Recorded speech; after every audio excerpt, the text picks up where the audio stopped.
Rizal Ramli klaim banyak yang siap diturunkan Jokowi. Netizen, benar, kami siap dengan cara apapun. Masa kita biarin ya kan orang yang nggak ada peranannya dalam proses demokratisasi, perjuangan keadilan, perjuangan anti KKN bisa ngacak-ngacak Indonesia, saya tanya. Jadi sebetulnya yang sering kita terangkan bahwa kerapuhan moral itu ada di mana-mana tuh. Karena itu kita ingin agar supaya kita pulihkan soal ini dengan mengambil alih isunya menjadi isu moral. Kalau isu sekedar isu konstitusi ya itu bisa bertambah dengan segala macam cara. Tapi kita ingin pastikan bahwa ada lapisan masyarakat, terutama kaum intelektual yang dengan tokoh-tokoh yang kendati makin sedikit tapi tersedia ucapan itu. Jadi kalau kita bicara tentang konstitusi sendiri itu hadir untuk membatasi kekuasaan, gitu. Jadi kekuasaan kemudian dibatasi oleh konstitusi yang seharusnya tidak boleh dielak oleh dalih apapun. Itulah kenapa saya katakan reformasi berhasil.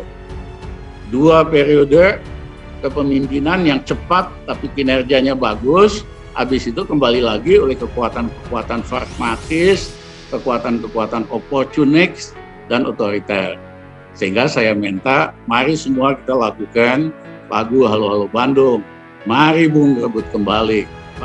Saat kita bicara pemerintah saat ini, kawan-kawan semua, maka kita bisa bilang bahwa pemerintah ada yang mengendalikan. Siapa yang mengendalikan? Yang mengendalikan adalah orang-orang yang ada di dalam pemerintahan yang juga adalah oligarki. Saya dapat mengatakan hal tersebut kenapa? Karena saat penundaan pemilu ini dilaksanakan, tentu akan menguntungkan oligarki. Kenapa? Karena saat ini kebijakan-kebijakan pemerintah cenderung mengeluarkan kebijakan yang tidak populis, yang tidak menguntungkan masyarakat, tetapi menguntungkan oligarki dan kelompok-kelompoknya. Rizal Ramli klaim banyak yang siap turunkan Jokowi dari jabatan Presiden Republik Indonesia.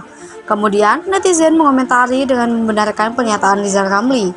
Hal tersebut disampaikan Rizal Ramli dalam salah satu Twitter resminya @ramli_rizal. Rizal Ramli menceritakan bahaya banyak orang yang kirim pesan WhatsApp, yaitu stiker yang bertuliskan "Kami tunggu komando, siap turunkan Jokowi".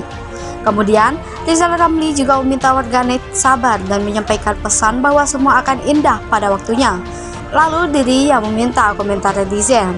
Banyak yang kirim WA dengan lampirkan meme ini. Tulis Rizal Ramli dalam cuitan Twitter @ramlirizal. Sebagaimana dikutip terkini.co.id pada Senin 4 April 2022. Sabar, semua akan indah pada waktunya. Bagaimana menurut netizen? Tulis Rizal Ramli melanjutkan. Kemudian cuitan itu menuai banyak komentar. Sebagian netizen menuliskan komentar negatif, sebagian lagi justru mendukung. Salah satunya ialah komentar netizen dengan akun @herman_w_sutisna. Dirinya menuliskan bahwa cuitan Rizal Ramli itu benar dan menegaskan bahwa rakyat sudah siap, bahkan dengan cara apapun. Meme ini benar, rakyat di bawah sudah siap menurunkan Jokowi dengan cara apapun, bahkan jika harus dengan revolusi, tulis sang netizen mengomentari. Namun sang netizen berpendapat bahwa saat ini tidak ada tokoh yang bisa menyatukan mereka dan melakukan hal tersebut. Hanyalah Habib Rizik Syihab atau HRS yang bisa melakukan itu. Tapi saat ini tidak ada tokoh solidarity maker yang bisa menggerakkan jutaan rakyat kecuali HRS, tulis sang netizen menandaskan. Inilah peringatan R. William Liddell, pengamat politik tentang Indonesia, terhadap Presiden Joko Widodo atau Jokowi. Menurut Profesor Emeritus Ohio State University, Columbus, Ohio, Amerika Serikat itu bahaya jika Presiden Jokowi memaksakan 3 periode. Bahaya yang dihadapi demokrasi Indonesia kini itu nyatanya, dan solusinya juga begitu terang. Kepastian 2 masa jabatan presiden dan pengadaan pemilihan nasional setiap 5 tahun perlu dipertahankan, tulis R. William Liddell. Dilansir kompas.co.id pagi ini Senin 4 April 2022. Menurut Liddell, Presiden Jokowi sedang menggalang kekuatan politik agar sidang MPR diselenggarakan dan di konstitusi diamandemen demi perpanjangan masa jabatannya. Liddell berkesimpulan seperti itu karena menyaksikan manuver politik Luhut Binsar Panjaitan dan Muhaimin Iskandar. Perencanaan presiden mulai terungkap akhir Februari ketika Muhaimin Iskandar dari PKB, Airlangga Hartarto dari Partai Golkar, dan Zulkifli Hasan dari PAN mengusulkan penundaan pemilu dan Pilpres 2024 agar kekuasaan Presiden Jokowi bisa diperpanjang, tulis William Liddell. Ia kemudian mengutip berita CNN. Menurut dia, tokoh pemerintah yang menghubungi pemimpin-pemimpin partai dengan permintaan tersebut adalah Menteri Koordinator Bidang Kemaritiman Luhut Binsar Panjaitan. Menurut Liddell, ketika Jokowi diwawancarai Kompas TV pada 5 Maret, ia mengaku bahwa siapapun boleh-boleh saja mengusulkan wacana penundaan dan perpanjangan. Liddell menafsirkan bahwa dengan pernyataan itu berarti Jokowi setuju dengan usaha Menko Luhut pada menteri dan pemimpin-pemimpin partai yang ingin mengubah konstitusi demi perpanjangan masa jabatannya. Setelah itu, hampir setiap hari ada pernyataan dari Luhut, menteri lain atau Jokowi sendiri yang memperkuat kesimpulan itu, tulis William Liddell. Muhaimin Iskandar. Ia kemudian mengusulkan agar Jokowi meniru sikap arif dan kenegarawan Presiden B.J. Habibie. Kalau boleh saya usulkan, sebaiknya kita kembali ke arifan atau hikmah Presiden B.J. Habibie atau BJH, Presiden demokratis pertama dan era reformasi, tulisnya kemudian. Mengapa saya sebutkan demokratis? Beliau adalah presiden pertama dalam sejarah Indonesia merdeka yang menyerahkan nasib politiknya kepada suara rakyat, lanjut Liddell.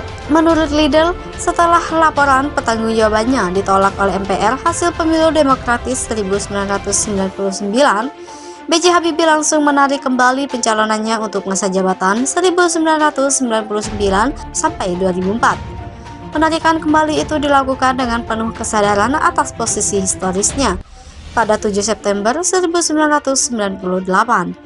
Baru beberapa bulan setelah disumpah selaku Presiden ketiga RI, ia diwawancari oleh Forum Keadilan atau FK, majalah 2 mingguan yang peliputan politiknya salah satu yang paling terpercaya waktu itu.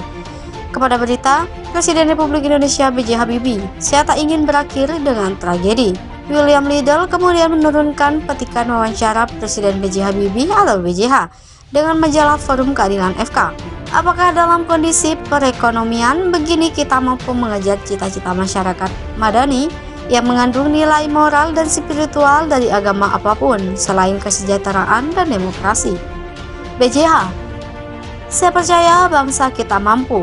Sekarang tinggal membuat sistemnya, yaitu sistem perundang-undangan, peraturan, mekanisme, dan sistem pendidikan.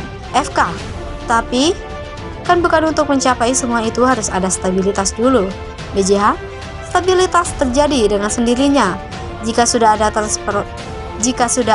transparansi, demokrasi, dan kesejahteraan. Dalam hal ini pendekatan saya adalah bottom up, dari bawah ke atas, bukan top down. Kalau masyarakat madani sudah terjadi, akan lahir stabilitas yang mandiri, abadi, dan tidak bergantung pada perorangan. Orang-orang selalu mengatakan Habibie adalah presiden yang sangat lemah, begitu toh? Kalau saya dibandingkan dengan presiden pertama dan kedua, yang sama-sama menganut pendekatan keamanan top down, ya jelas dong saya tampak lemah. Tapi dalam top down, yang terjadi adalah sistem komando, semua berdasarkan pemerintah dari atas. Memang dengan cara itu seorang pemimpin kelihatan kuat, tapi sebenarnya orang yang bertindak seperti itu adalah lemah. Ia terlihat kuat, tapi itu semua oleh sebab itu. Pemerintah top down yang melihat kekuatan itu, yang terlihat kuat itu, selalu berakhir dengan tragedi. Awalnya, dia terlihat kuat, tapi begitu dia tidak mampu lagi menahan semuanya, maka serentak, prak, dia jatuh. Kita sudah 2 kali mengalami tragedi. Peralihan dari presiden pertama ke presiden kedua terjadi tragedi. Begitu juga dari presiden kedua ke presiden ketiga. Tapi saya tidak ingin era saya berakhir dengan tragedi. FK, caranya BJH.